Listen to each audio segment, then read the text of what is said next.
Does God change, and do we do anything that can affect him or change him in any way? What about prayer?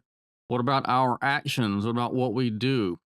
Do we in any way affect God? And does he change in any way? Well, we've been talking about God's attributes, and so far we've talked about divine simplicity, God being pure act.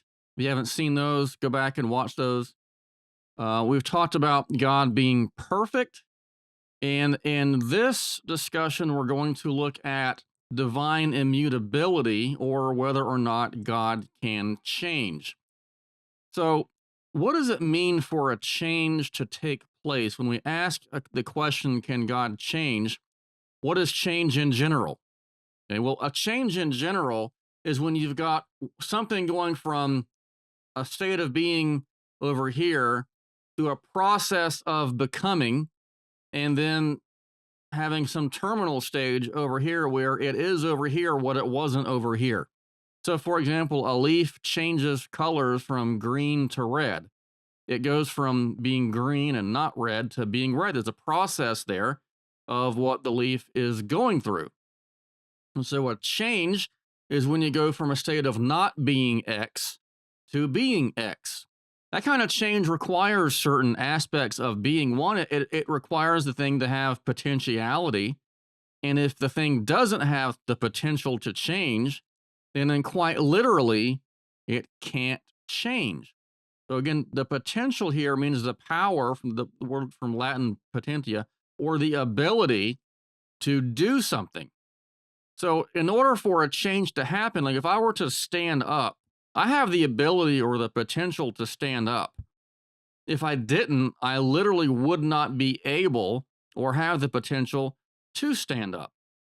So does God have the potential to do things? Well, back in our discussion of God being pure act and God being perfect, we said that there is an aspect where he has potentiality, but not in other respects. So the way in which God does have potentiality is when we talk about active potentiality, where, for example, we say that God can bring about a change. So God can bring about a change in creation or cause something to be, cause and effect, cause one thing to go from this to that. But there's another way of being in potential that we denied that God has, and that is a passive potentiality. In other words, the passive potentiality is the ability to be affected. Okay. God can do certain things with his effects because he has the active power to do certain things. But that doesn't necessarily mean that the effects themselves have the power to affect God. Because again, if I just left this pen on the desk here and didn't touch it, it wouldn't affect me. I can cause the effect on it by picking it up and doing whatever I want to with it. But it doesn't change me. This is not exactly a one-to-one correlation with God, because we're temporal changing beings, and God is a being that's not in time, is pure act and simple. So, if God doesn't have potentiality, if our argument from the first way of Thomas Aquinas, if you haven't seen that, go back and watch that episode or listen to it. If that's correct and sound, then God is pure actuality or pure being and does not have potentiality in the passive sense. If that's true, then God literally cannot change. Now, there are places in Scripture that talks about God not changing, not being able to be moved in various ways. Uh, but that's not giving us a philosophical argument. That's giving us more comfort in that God is not going to change his mind about Israel or his people regarding the church.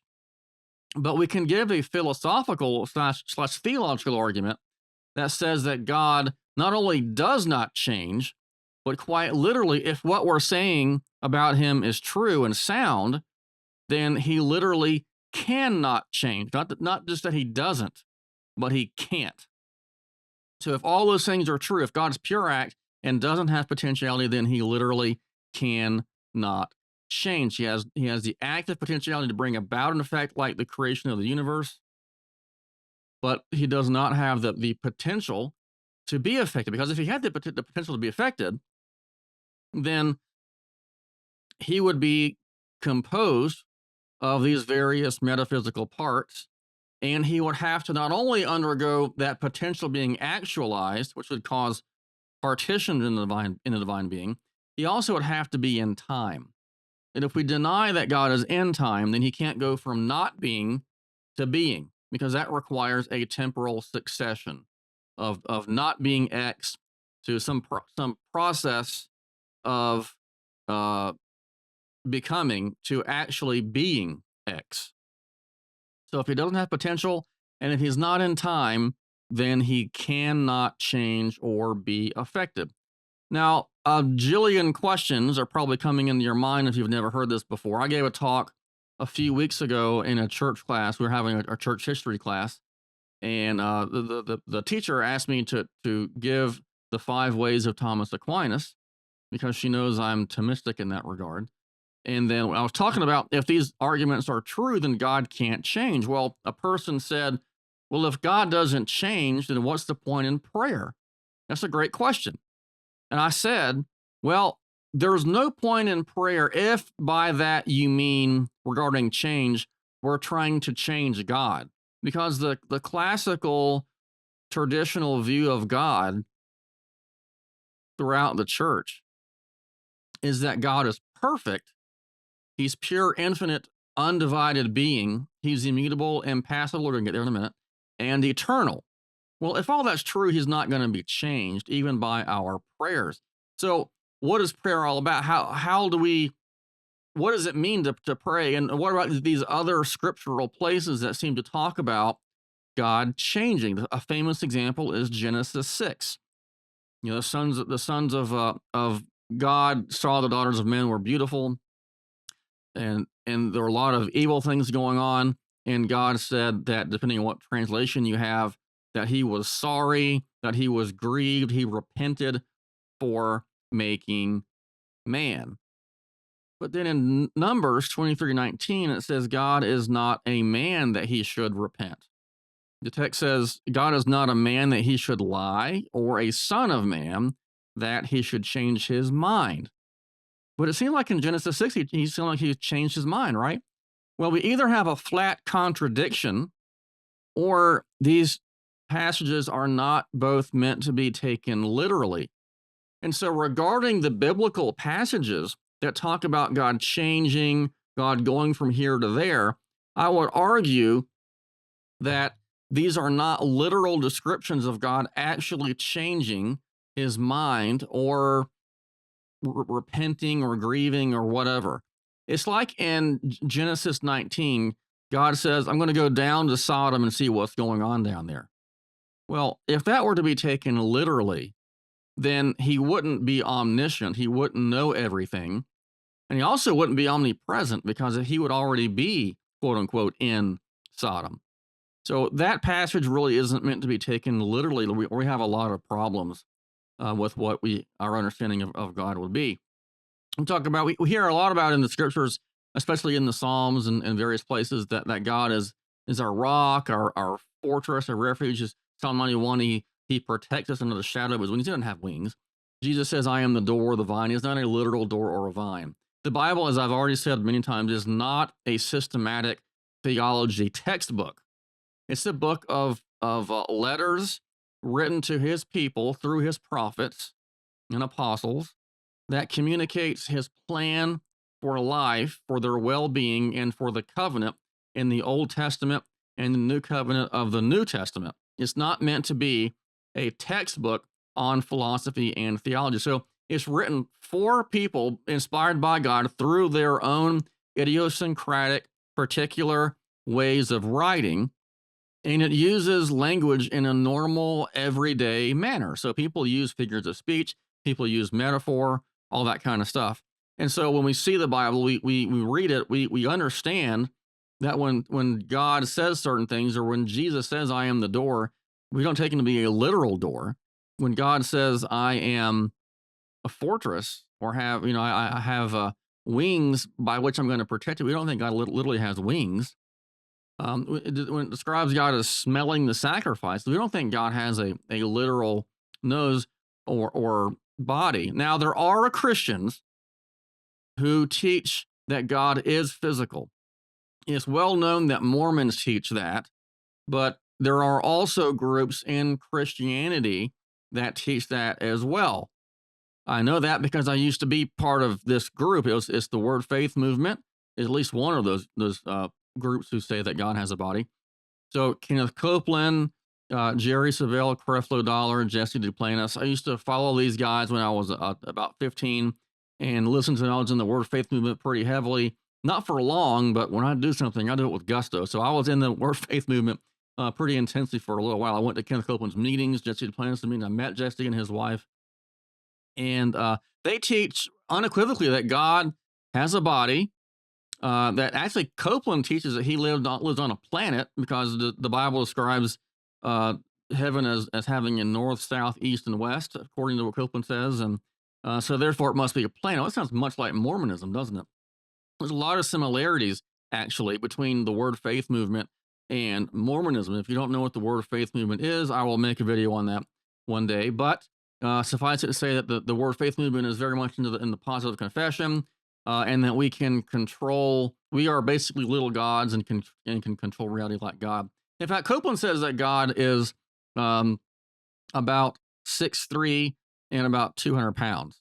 So there are Christians who think that God is physical, but the traditional historical classical view is that he's not. So when we hear things like God looking or going down to see what's going on in Sodom and Gomorrah, or smelling or hearing, those are not meant to be taken literally, and the Jews would not have taken that literally either. So a lot of the biblical text is meant to be taken figuratively, metaphorically, because that's just how language works. It's just how language works, and the Bible is written by regular people across a broad spectrum of walks of life, from kings to farmers, over 3 continents over about a 1,500-year period. So in 3 languages. So there's a lot of variation among the authors, but they're just normal people who happen to be inspired by God. So what they're writing isn't normal, but they are normal, and God allowed them to write through their own idiosyncratic authorship or authorial kind of way. There are some places where God dictates, but not very many places. The 10 Commandments, he dictated to Jeremiah, but there are not very many places where God simply dictates, hey, say this. There's one other way in which God is said to be immutable, and there's another way in which we can talk about this, and that's another fancy word in theology, which is divine impassibility. Impassibility is similar to saying God can't change, but it goes further than saying he doesn't change in general, because immutability will say that he can't change within himself, or really it would be any kind of change as well. But impassibility focuses on God being affected by other beings, quote unquote, outside or external to himself. And this was especially related to the idea of God having passions or emotions. Historically and classically, through the church, God was seen to not be emotional or have physical, human like passions that we do. And those passions are historically understood to be tied to a physical body. So if God doesn't have a physical body, then he doesn't have the kind of emotions that would go along with that body. Now, I realize that the Bible discusses God in various emotional ways of speaking. God gets jealous, God gets angry. We just said a second ago, the Bible is very metaphorical and figurative at times. And so if God were to get jealous, if God were to get angry, that would mean that we would have an effect on God, that his quote unquote psychological mood would be dictated and determined by his creation. We've also said God is perfect, right? Well, how can God be perfect if his psychological mood of being jealous or angry in a literal sense is somewhat determined by his creation? Now, I've never heard anyone ask this before, and I did my doctoral dissertation on divine impassibility, especially looking at how does God's knowledge relate to divine impassibility. So, for example, if God knows that I'm talking right now wearing this shirt, that you're doing whatever you're doing right now, and that in 5 minutes you're doing something different, then God has knowledge of you, right? And me. Well, if God has knowledge of changing things, then how do the changing things not change God's knowledge? Well, I've never heard anyone talked about the idea that God, there's 8 or so billion people on the planet right now, and if all of us affect God in some kind of emotional, passionate way, in terms of having passions, then it seems like God would be a basket case psychologically because he would be affected by all these different billions of people. Well, if God's perfect, like we said in our last discussion on divine attributes, and he's unchangeable and not in time, we're gonna get more into the temporal stuff later. But if he's unchangeable and perfect, lacking nothing, he's infinite, then he can't get more perfect or less perfect. He's just perfect. So we don't change God. We don't make God angry. We don't make God sad. We don't make God jealous in a literal way. There is a literal meaning, though, behind these figures of speech. So there's a literal truth behind saying that God gets jealous. It's the way that God can communicate through his authors that God does not want his people, whether the Old Testament Israelites or the church today, going after false gods. Now, in the Old Testament, people were literally going after and worshiping false gods on in the high places and making altars and sacrifices. And God didn't want people doing that. For one thing, there are no other gods in their sense that there's nothing that is equal to God in the creator, in the actual infinite perfect being sense. Really there are demonic type beings and that kind of thing, but they're not equal to God. So God, one way of saying that is to give a declaration or a dissertation as to why God doesn't want, or he can just say, I hate that, and I'm a very jealous God. So these differences of emotion, if you want to put it that way, like being angry, uh, these are figures of speech that communicate a literal truth. So when we say God is angry about sin, it doesn't mean that God literally has a change of disposition or psychological state.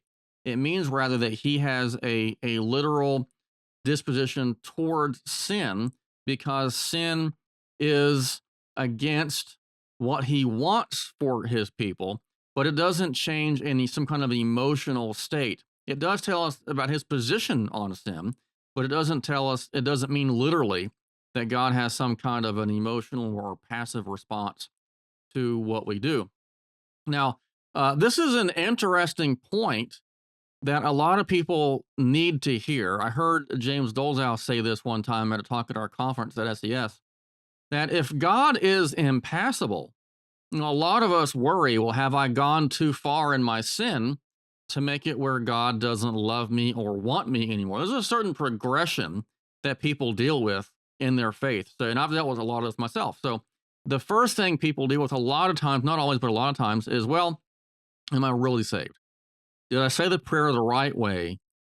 Did I do something to cancel that salvation out? Have I sinned too much so that God doesn't love me or want me anymore? That's a typical first question. The second question is, well, have I blasphemed the Holy Spirit? A lot of people get that kind of worried. Well, have I crossed the line there?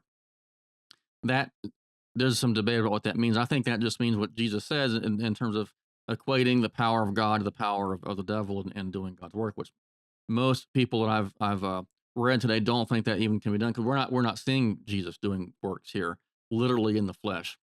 So if what I'm saying about divine immutability and passibility is true, then that should give the believer you great comfort because you didn't do anything to make God love you. Your salvation isn't caused by you. And therefore, if God is literally unchangeable and impassible, then there's nothing that you or I can do to change his way of thinking about us and turn his back on us. Now, that doesn't mean that people can just live however they want or people that God's going to save somebody against their will. But what it does mean is that, as Romans 8 says, there's no condemnation to those who are in Christ Jesus. So if you're really saved, you didn't do anything to earn your salvation, and you can't do anything to lose it. So this doctrines of immutability and impassibility are not just ivory tower doctrines that have no practical importance or interest regarding your spiritual life. These doctrines are very important for what we think about on a practical level, because if God can change, then maybe you can change how God views your salvation. But the classical view is that God doesn't change, because you can't change an infinite, eternal being, because that would make him go from being in potency to actuality, being composed of parts in that regard, not being perfect, because if he's perfect, he already has all of actual being. And it would mean that in some sense, God is dependent for something on his creation. So there are some really practical aspects and applications to these doctrines regarding just our day-to-day life. Now, there are a lot of questions about God changing. And I mentioned in my dissertation, I mentioned that how can God know things that are changing if God's knowledge doesn't change? Now, I will have more to say about this later when I get to divine knowledge and how God knows things and how God relates to time. But since I raised that question, I will just say that we oftentimes think about God in very human terms, or in very human ways. So, for example, there was a philosopher named Peter Adderton who a few years ago wrote an op-ed in the New York Times, and I responded to him in my blog. If you want to see my response, then you can go to my blog, which is just brianhuffling.com, or you can go to classicaltheology.com and look in my list of articles, and something about the New York Times article responding to that. He says that God can't be all knowing and good, because if God is all knowing, then he knows what it is like to lust. But if he knows what it's like to lust, then he can't be all good. So he can't simultaneously be omniscient, all knowing, and all good, because either he knows what lust is, therefore isn't good, or doesn't know what lust is, and therefore isn't all knowing. Well, the critique about this is to say that God simply doesn't know things the way that humans do, because, shocker, God's not a human. God does not have a body, unless you are in one of these groups who thinks that he does. He doesn't know things passively and take things in. God is the cause of all being. He's also the sustainer of all being. He doesn't just cause things to happen and then sit back and just watch it happen and kind of see, well, I wonder what's going to happen here. Like open theists say, that God's kind of taking risks. There's no risks with God, not the classical God. And so God doesn't know in that way. God doesn't have to look out there to see what's going on. God can just know all that's going on because he is the cause of all things he has created and all the things that he's sustaining. So things that exist now weren't just created and God kind of just rolled off and it just stays in its own existence. The classical view is that contingent being always needs a cause. And so if God is the creator and sustainer of all being, he's sustaining that being right now. He's sustaining your being and my being right now. Well, he doesn't have to look out there to see what's going on. He just has to know himself as the cause, because he is causing all things to exist. So he doesn't have to look out there.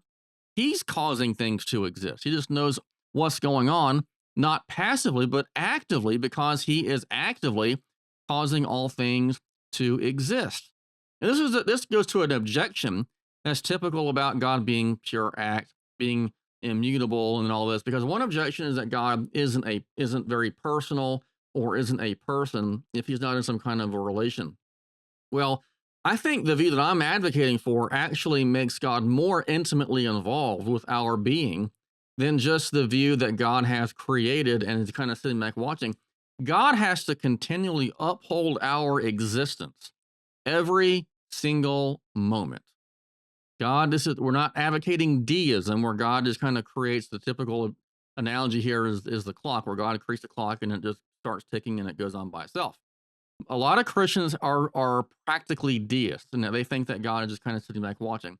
God has to actively uphold our existence in the here and now. So there are a lot of objections to these classical doctrines. We'll have more to say going forward. But again, if what I've said about God being pure act, being simple, being perfect, if those are all true and sound, then God does not have the necessary ingredients to be changed or to be effective, although He can cause change, He can cause effects. And He's not passive in regards to being dependent on us for anything at all.